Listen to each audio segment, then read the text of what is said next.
Hola, ¿qué tal? Un saludo. Queremos darles la bienvenida a una segunda mesa de análisis que vamos a tener aquí en este nuevo proyecto que es La Náusea Televisión.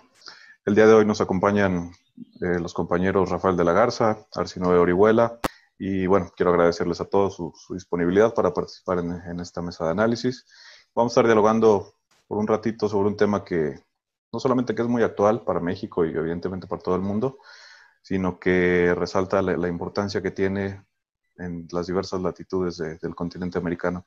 El tema que queremos abordar el día de hoy es el de la brutalidad policíaca, que es un tema que ha causado justa indignación en las últimas semanas, insisto, no solo en México, sino también en Estados Unidos y en otras partes del mundo, que evidentemente no es un tema nuevo, pero precisamente pues, se vuelve importante discutirlo ahorita por la exacerbación que se ha visto en las últimas semanas. Antes de darle la palabra a ustedes para que nos den sus opiniones, yo quisiera ir poniendo algunas cuestiones generales para que podamos ir guiando el debate. Además está que hagamos todo el recuento de los hechos, tanto en México como en Estados Unidos. Son temas que han sido ampliamente tratados en la prensa, tanto nacional como internacional. Pero creo que es pertinente que intentemos, en la medida de nuestras posibilidades, hacer una reflexión en torno a qué significa esta represión policíaca per se y, por otro lado, cuáles son las respuestas a la misma, ya sea por un lado por parte de las autoridades, por parte del gobierno, y por otra parte por lo que corresponde a la sociedad organizada. Es un tema complejo, o sea, en un contexto que al menos para el caso de México, pues escapa solamente a las dinámicas actuales, sino que tiene que ver con una política de militarización que se viene ya arrastrando por un par de décadas. Pero bueno, en ese mismo sentido, más allá del momento histórico, yo quisiera que empezáramos concentrándonos un poco acerca del carácter que tiene esta brutalidad policial.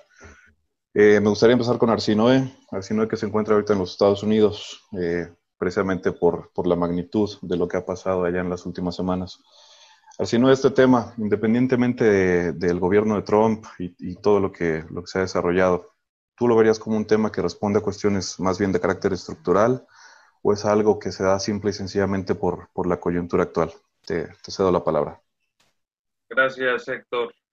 Pues es estructural y es coyuntural. El solo hecho de que estemos hablando del tema significa que es coyuntural, pero evidentemente también es estructural porque las circunstancias sociales que incitan la brutalidad policial no emergieron de la noche a la mañana, ¿no? Son construcciones de larga duración. El racismo, la desigualdad, la xenofobia, el supremacismo, el militarismo, estos son especialmente eh, graves en el caso de Estados Unidos.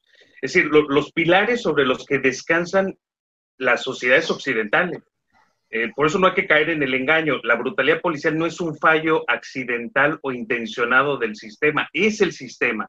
Un sistema que descansa sobre un denso andamiaje de asimetrías sociales, ¿no? Cíclicamente estas asimetrías alcanzan niveles de tensión insoportables, el cuerpo social contesta esa opresión y el Estado, que dicen los teóricos políticos más ilustrados que es un lobo domesticado, saca los dientes y ataca a sus propios hijos brutalmente.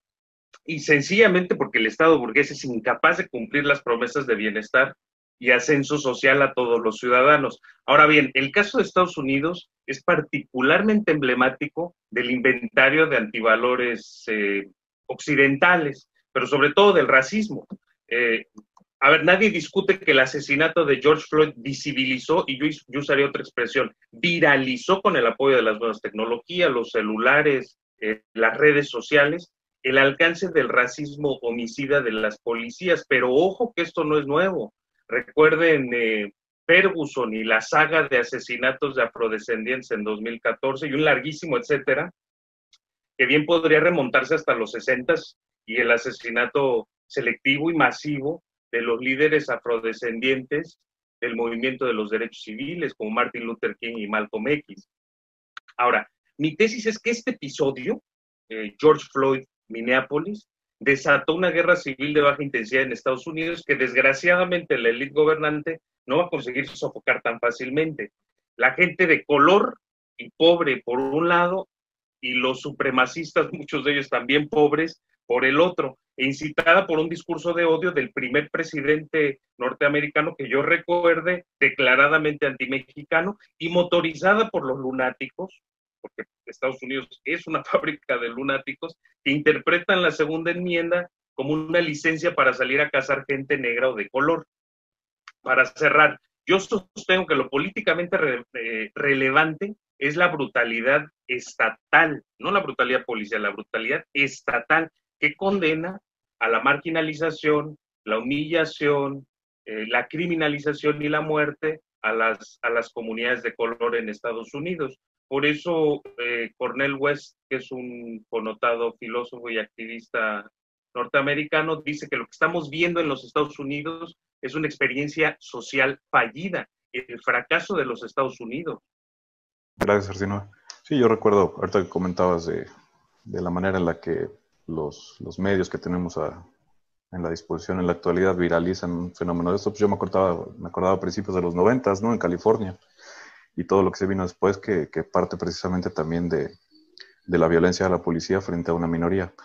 Rafa, quisiera que pudieras trasladar un poquito esto al contexto mexicano, haciéndote la misma pregunta. Si, por ejemplo, ahorita el caso que se suscitó en la ciudad de Guadalajara tiene que ver con un contexto específico, que es el de la pandemia, pero ¿lo podemos analizar solamente a partir de ahí o tenemos que pensarlo más como una cuestión, de nuevo, de carácter estructural, de carácter sistémico? Sí, Héctor, Arsi, saludos. Bueno estar aquí con ustedes otra vez. Sí, mira, en realidad coincido en la idea de que esto es estructural y evidentemente coyuntural, se da en esos dos planos. ¿Cuándo surge la policía? Es la primera pregunta. ¿Y cuáles son básicamente sus funciones? Bueno, algunos autores plantean que la policía surge básicamente en periodos de preindustrialización, es decir, después de la Revolución Francesa, ahí entre 1820 y 1850 es un periodo en el que hay una enorme migración de campo a la ciudad en los países como Inglaterra o como Estados Unidos, en Estados Unidos más con las migraciones, y las ciudades, de ser ciudades de 10, 20 mil personas, se convierten en ciudades de 70, 80, de 100 mil personas. Y entonces, tradicionalmente, el conflicto en términos delincuenciales era manejado en las ciudades, sobre todo en las ciudades burguesas en Europa, a través de la propia comunidad. ¿Sí? La propia comunidad era la que se organizaba básicamente para encontrar, pues, a las personas que cometían delitos como robos o asesinatos, y eventualmente había un grupo de personas que hacía rondas nocturnas, ¿no? En estas ciudades que poco a poco empiezan a concentrar población. Pero en realidad lo que detona el surgimiento de la policía, es decir, de un cuerpo especializado que va a ser pagado por el Estado para cumplir con funciones de vigilancia y de control, es en este periodo, digamos, de la primera mitad del siglo XIX, que coincide con la explosión del mundo industrial y el surgimiento de ciudades grandes, que además concentran población que no necesariamente está empleada o que trabaja en las calles. Más un movimiento obrero, que es básicamente un movimiento más consciente de sí mismo, que se empieza a organizar, y un experimento social como la Comuna de París, precisamente lo que trata de hacer es acabar con esto de la policía, ¿no? Con esta visión de seguridad moderna estatal, y volver básicamente a las rondas ciudadanas. No es casual que se autodenomine comuna, emulando un poco o inspirándose en cómo se organizaban las poblaciones antes. Entonces, en realidad, los estudiosos lo que plantean es que la policía, más que estar dirigida al control del delito, está básicamente dirigida al control social de la población, en particular de la clase obrera y en Estados Unidos, de los negros, que cada vez tienen más posibilidades de vivir en ciudades, y a esta población flotante que vive del comercio informal en la calle, y que evidentemente no vende solamente cuestiones lícitas, sino también se genera una economía que parte, pues, de una, si tú quieres, expropiación de los bienes por parte de la clase trabajadora, sobre todo de la clase trabajadora, digamos, que trabaja en las casas, que es una buena cantidad de personas trabaja en casas de personas acomodadas y entonces se generaba un comercio. Entonces el surgimiento de esta policía en realidad es el control social. Y más que la prevención del delito, porque el delito sigue siendo identificado básicamente a través de delaciones, ¿sí? Esto de la tecnología y del ADN, y esto pues, es relativamente reciente. En México siempre ¿no? Uno lo puede comprobar cuando habla con personas que han tenido experiencias con la policía, pues que la policía en realidad, la gran investigación es el dedo, ¿no? Te ponen el dedo, ponle el dedo a alguien, no importa si es culpable o no, y lo detenemos. Entonces, en ese sentido, la policía es una institución que surge precisamente también con la educación pública y con los apoyos a los sectores más desfavorecidos de la sociedad, básicamente con la finalidad de controlar digamos, estos nuevos grupos que además de la clase obrera, empiezan a invadir y a controlar, en cierto sentido, las calles. Y esto hay que tenerlo presente en términos de la función que cumple, que es una función de control social. Por lo que respecta a lo coyuntural, hay otros elementos interesantes e innovadores. A mí me parece que uno de ellos corresponde a la militarización de las policías. Militarizar policías implica, sobre todo, tener policías con una visión militar y no con una visión civil, lo cual es una diferencia importante. Entonces, esa es una. La otra es una polarización enorme de la sociedad porque la desigualdad ha crecido enormemente. Con esto se confirma un rasgo fundacional de la policía en el siglo XIX, cuando la desigualdad en las ciudades empieza a crecer en grandes dimensiones y como sabemos la desigualdad genera conflictos, conflictos de todo tipo, desde crimen individual hasta grandes manifestaciones. Entonces, ahí ya tenemos un par de factores, ¿sí? La desigualdad es, en mi opinión, en uno de los detonadores y bueno, no es casual que hoy, además de la militarización, estamos en sociedades profundamente desiguales como consecuencia de este modelo neoliberal que parece que se va o no se va. Y es interesante también mencionar que parece ser que la policía empieza a desaparecer, esto sería para discutirlo en otro momento, y el ejército es el que a final de cuentas se hace de la presencia, ¿no? Lo tenemos en el caso mexicano con la Guardia Nacional, que en realidad pues, no es más que una policía militarizada, un militar disfrazado de policía. Entonces, yo creo que hay elementos para identificar tanto estos rasgos estructurales como los coyunturales. Gracias, Rafa. Pues sí, efectivamente, creo que de los dos lados se puede hacer el análisis. Yo quisiera que continuáramos un ratito por este lado por el que Rafa empezaba a intentar definir cuál es la función de la policía en términos un poquito más teóricos para que cerráramos después con el aspecto específico de la política, tanto en México como en Estados Unidos. Creo que hay que comentar que precisamente lo que comenta Rafa, el surgimiento de las corporaciones policíacas no solamente se ubica en este periodo, sino que tiene que ver también con el surgimiento de la democracia, como la conocemos actualmente. Las primeras décadas del siglo XIX, en el que al mismo tiempo que se amplía el voto popular, pues se crea una corporación que precisamente va a estar a cargo de mantener ese voto popular por ciertos caudales. Entonces, creo que un tema fundamental, al menos en la teoría política, es el tema del Estado de Derecho.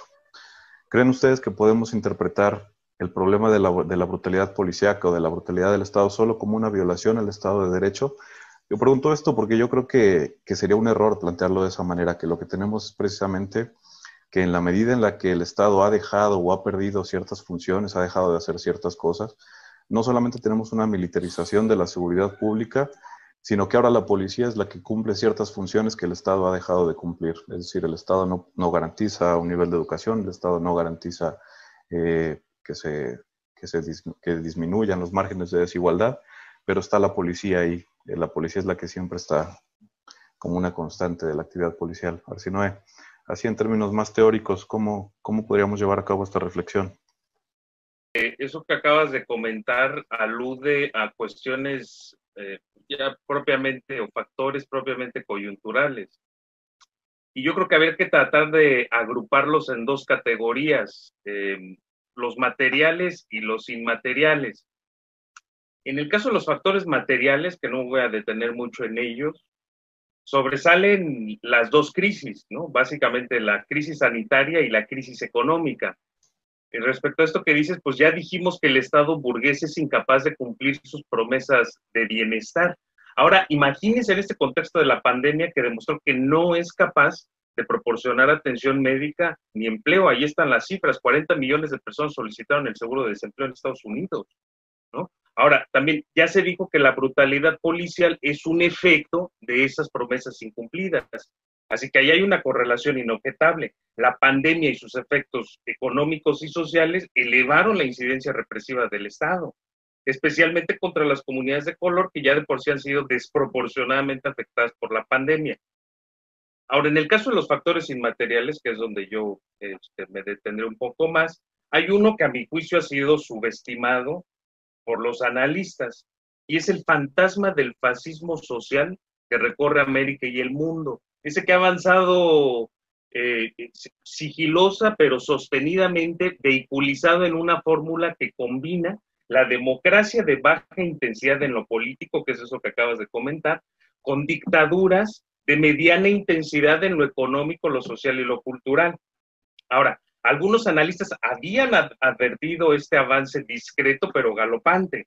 Pero fue básicamente hasta el ascenso de Donald Trump en Estados Unidos y de Jair Bolsonaro en Brasil que nuestro continente reparó que había contraído el virus del fascismo, ¿no? ¿Y qué significa exactamente fascismo? ¿No? Porque ahora es importante definir con precisión los conceptos, si no se incurre, ¿no?, en o cae uno en estas discusiones bizantinas de las redes.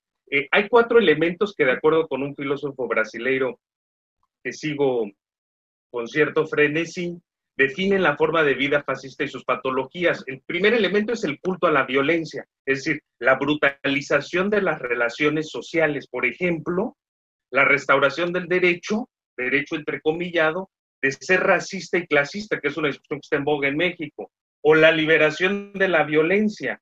Por ejemplo, en Estados Unidos, que es más común, el derecho de tomar un arma y dispararle a un pobre, a un negro, a un refugiado, y que el Estado les garantice ese derecho.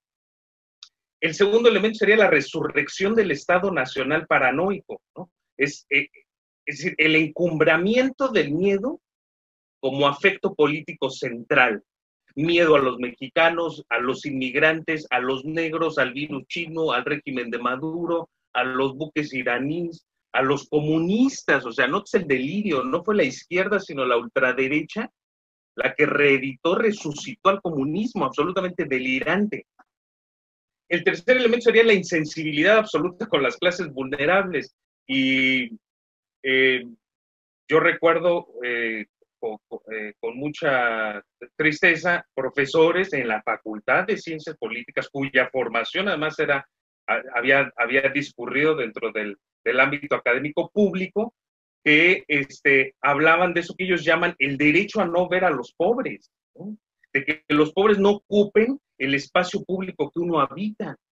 Esa fórmula despoja al pobre, al negro, al moreno de su humanidad y lo hace blanco justamente de la represión. Y el cuarto y último elemento sería el liderazgo político fuera de la ley, ¿no? La equiparación de la mano dura con la anticonstitucionalidad. En otras palabras, es la idea de que respetar la institucionalidad, y esto, insisto, es más común en el discurso en Estados Unidos y en Brasil, es un asunto de débiles, de liberales permisivos y promiscuos, de izquierdistas derecho humanistas y frágiles, ¿no? Sí, la violencia como una libertad conquistada. Para que esta barbarie o barbaridad circule impunemente por el espacio público, ironizan y disfrazan de comedia la brutalidad. Por eso la performatividad de estos líderes oscila entre el militar bragado, ¿no?, representante de la ley y el orden, dice Donald Trump, y el payaso de circo.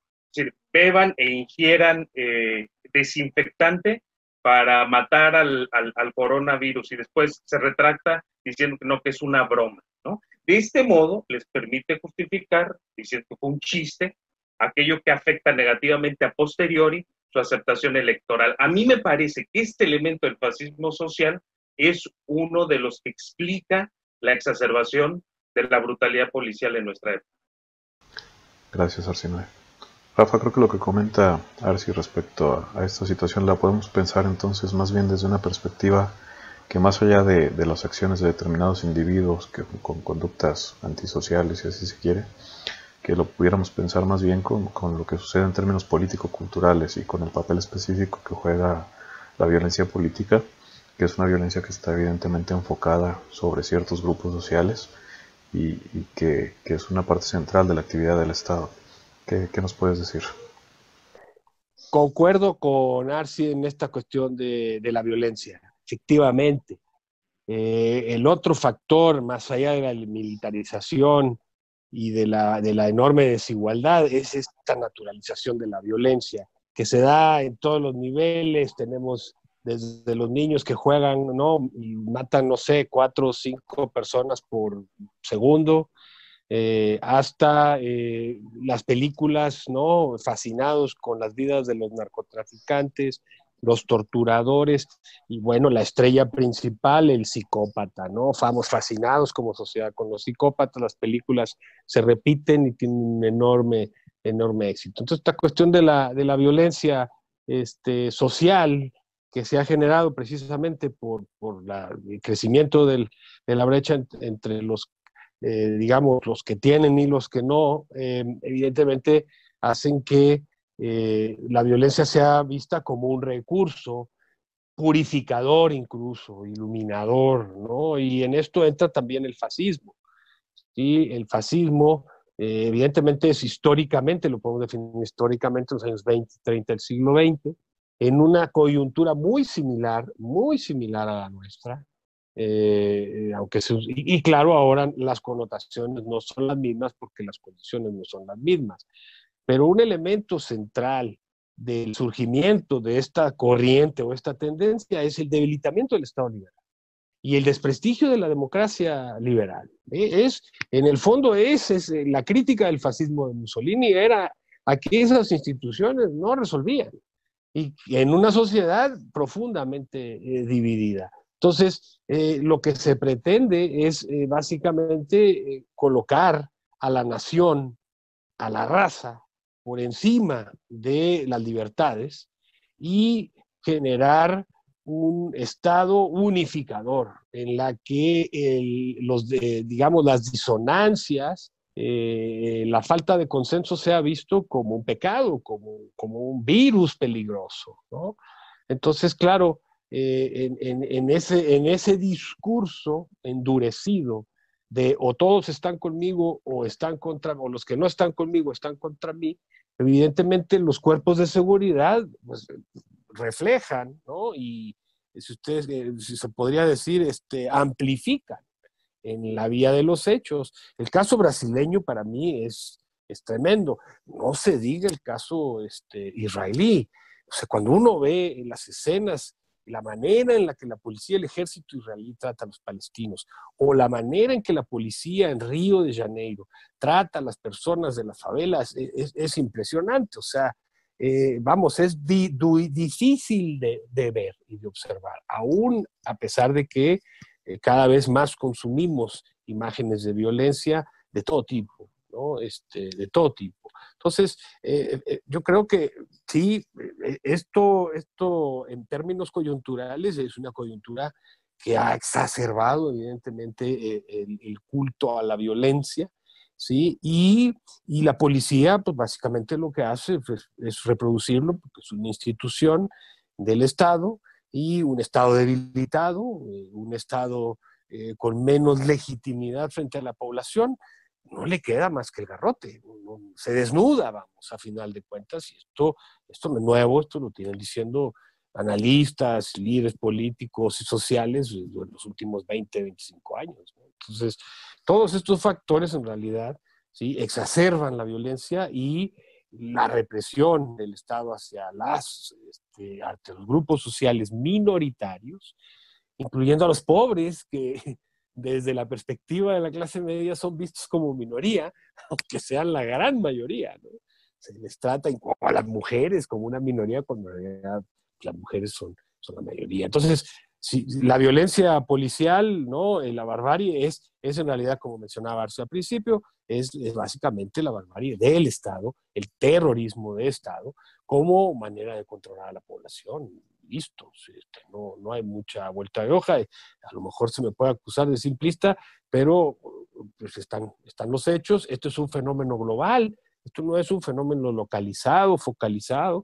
Lo hacen los demócratas como Macron en Francia o a Trudeau en Canadá, o los peligrosísimos comediantes como Bolsonaro y Trump, ¿no? Es más o menos lo mismo, porque a final de cuentas lo que estamos es en una crisis del modelo liberal, del Estado liberal, y entonces o metemos el garrote o perdemos el control. Gracias, Rafa. Pues efectivamente creo que podríamos, para ir cerrando esta plática, llevar un poco la discusión a esos términos, a cuáles son las respuestas o cómo se visibiliza el papel del Estado precisamente en este contexto. Yo pensaba, por ejemplo, tuvimos movimientos sociales de gran envergadura en América del Sur a finales del año pasado, antes de toda esta cuestión. E independientemente de quién haya sido el presidente o de qué signo político sea el gobierno, pues los repertorios de protesta son más o menos similares, y la acción del gobierno y por tanto de la policía también es bastante similar, independientemente de que sea la continuidad de un modelo neoliberal. Pensemos en el caso de Duque o el Trump y López Obrador, que son políticas, sí, de lo que sea un populismo, pero aparentemente de signo contrario. Y bueno, la represión policial, la acción del Estado es bastante similar ante protestas que vienen precisamente, como comentaba Arsinoe, muchas veces de condiciones materiales que están deterioradas desde hace décadas. Entonces yo quisiera cerrar con algunas reflexiones, si nos compartes, Arsinoe, cómo tú aprecias esta situación sobre el papel del Estado, sobre las reacciones más actuales, más coyunturales. Bueno, yo creo que también tiene que ver con la descomposición del Estado neoliberal, ¿no? Es decir, con una forma específica del Estado. La consigna de la dictadura militar argentina era que había que achicar el Estado para agrandar la nación. En general, todos los neoliberales apostaban, al menos discursivamente, por acudir a esa consigna de que era necesario adelgazar o achicar al Estado. Y lo que hemos ido descubriendo con el tiempo es que en realidad esa agenda era básicamente una estrategia para adelgazar la dimensión social del Estado y engrosar la dimensión militar del mismo, ¿no? Entonces, en cierto sentido, aun cuando es difícil sugerir que hubo un pacto social dentro del neoliberalismo, porque se basó fundamentalmente en coerción y fuerza y no en consenso, lo cierto es que había una especie de pacto, y ese pacto se está fracturando, o ese pacto ya se fracturó, y los estados, esos estados conducidos por neoliberales fundamentalistas, están acudiendo a ese recurso que mejor perfeccionó y desarrolló el Estado neoliberal, que es el militar policial. Entonces, en cierto sentido, para mí, esto es sintomático de esa neoliberalización y militarización de las estructuras de seguridad que atravesó el Estado en los últimos 40 años. Ahora, tratando de aterrizarlo esto al caso de Estados Unidos y a cuestiones ya más del orden práctico político, Estados Unidos tiene un sistema policial descentralizado. Ojo, porque aquí podríamos trasladar la discusión al federalismo, ¿no? Centralismo, con 18,000 departamentos policiales. Ahora, cada estado regula a sus policías, y es obvio que aquellos estados que son más racistas acostumbran tener policías más racistas. Durante el gobierno de Obama, de hecho, hubo un muy tibio progreso, ¿no? Una reforma, un paquete de reformas cuyo objetivo era imponer ciertos decretos a los departamentos policiales conflictivos, es decir, a esos que presentaban mayor incidencia de represión, brutalidad y racismo.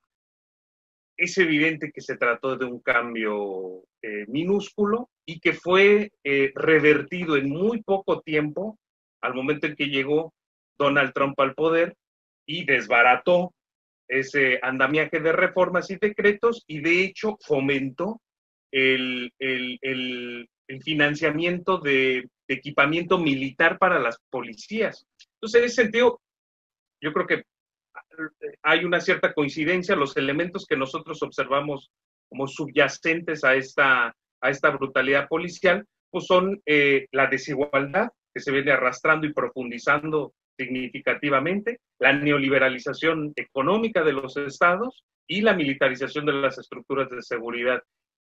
Ojo que esta idea de desfinanciar a las policías en Estados Unidos también puede estar impulsado por aquellos que apuestan por acudir, regresando al principio del siglo XIX, finales del siglo XVIII, a las guardias nacionales estatales en reemplazo de esas policías. Entonces hay que tener cuidado porque esta coyuntura puede ser capitalizada inclusive por posiciones más conservadoras, que no remen demagógicamente con esta corriente de opinión de que es necesario desfinanciar a las policías y que al final terminen imponiendo a las guardias nacionales militarizadas de los estados como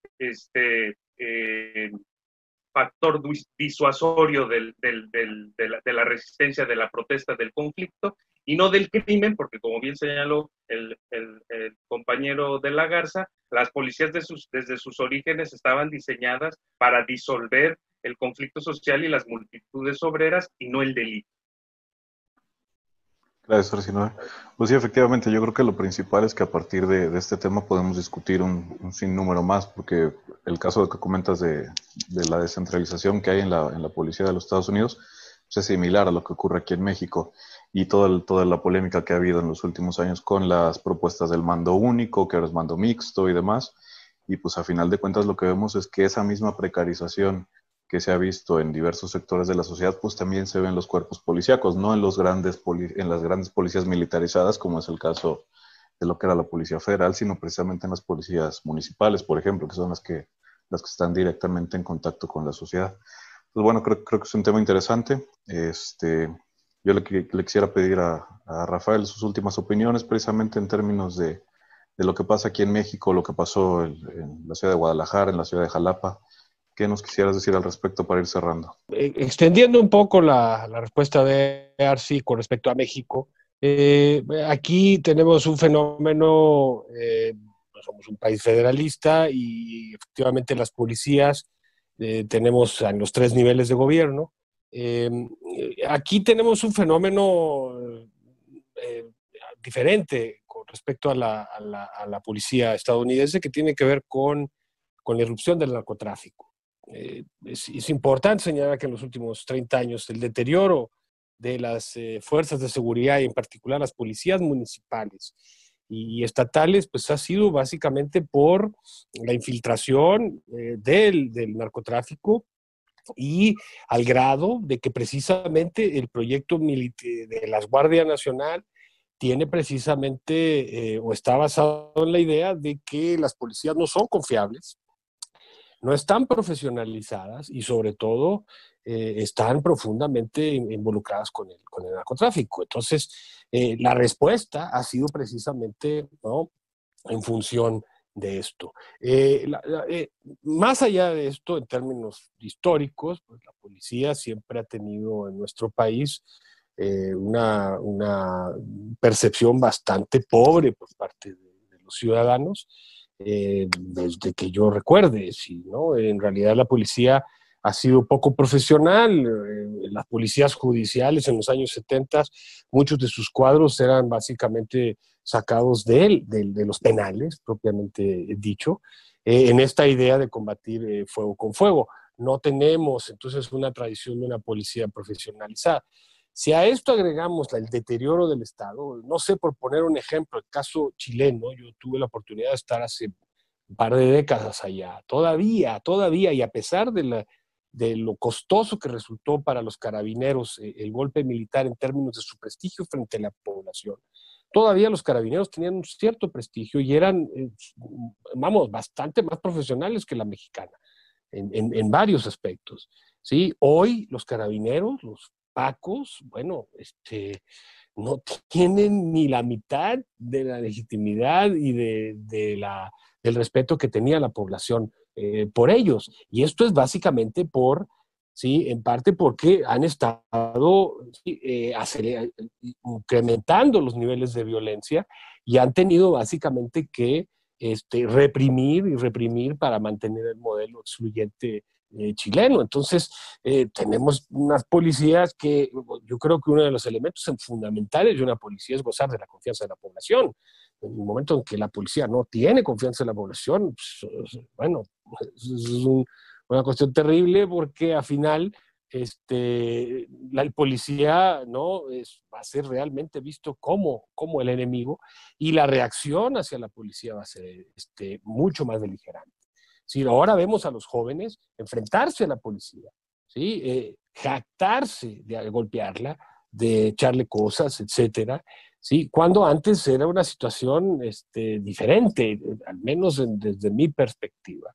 ¿Sí? Ahora el policía se ha convertido en el blanco de todo tipo de agresiones por parte de la ciudadanía, justificadas o no justificadas. Y eso es básicamente por el nivel de violencia que la policía demuestra frente a la población. O sea, hay como una revancha. Entonces, no sé, yo veo en Estados Unidos gente que la detienen y se resiste y se molesta muchísimo porque ya está cansada de que lo detengan por nada, ¿no?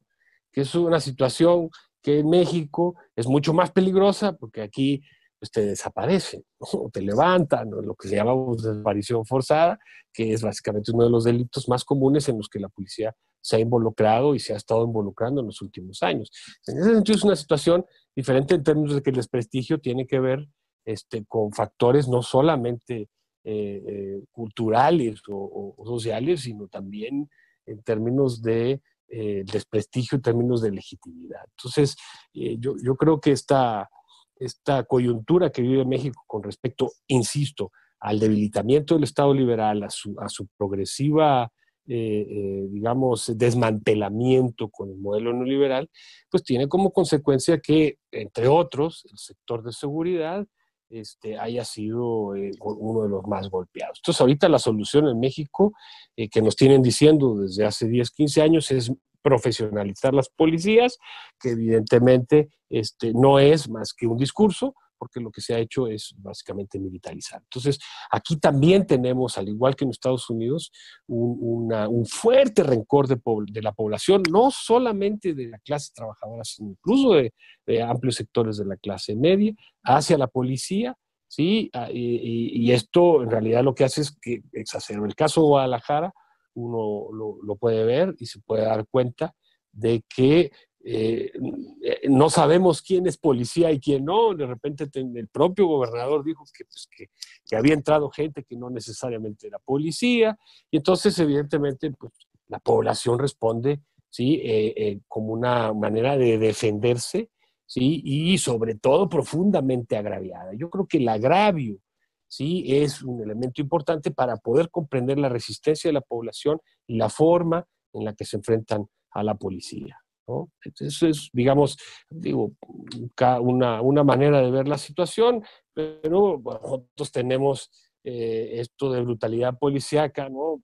Digamos, desde hace ya bastantes años, es, digamos, consustancial, y la policía siempre ha sido uno de los servidores públicos menos respetados por la población en este país, ¿no? Entonces, pues las consecuencias están a la vista. Gracias, Rafa. Pues hay un tema que hemos pospuesto en el debate que tenemos que hacer, y es precisamente el de cuál es el carácter de la política en México en este último sexenio. Creo que tiene que ver con esto que estamos discutiendo actualmente, precisamente porque muchas de las continuidades de la política de militarización que se viene llevando desde el 2006, cuando menos, pues se siguen viendo. Es decir, no se ha avanzado nada en el combate, la legalización de ciertas sustancias. No hay otros procedimientos de justicia que no sean solamente la justicia penal. Entonces, y creo que eso contribuye, como bien decía Rafael, a la polarización que se vive en términos sociales, en términos culturales, y sobre todo, pues, a que la policía no es una institución en la que que confíen los mexicanos. Antes se decía que el ejército era una de las instituciones de mayor prestigio. Pues eso evidentemente también ha cambiado y creo que está relacionado con todo esto. Les quiero agradecer a los dos y esperar que nos reunamos próximamente para poder seguir con estos debates. Si gustan despedirse, y por acá le dejamos un saludo y un abrazo.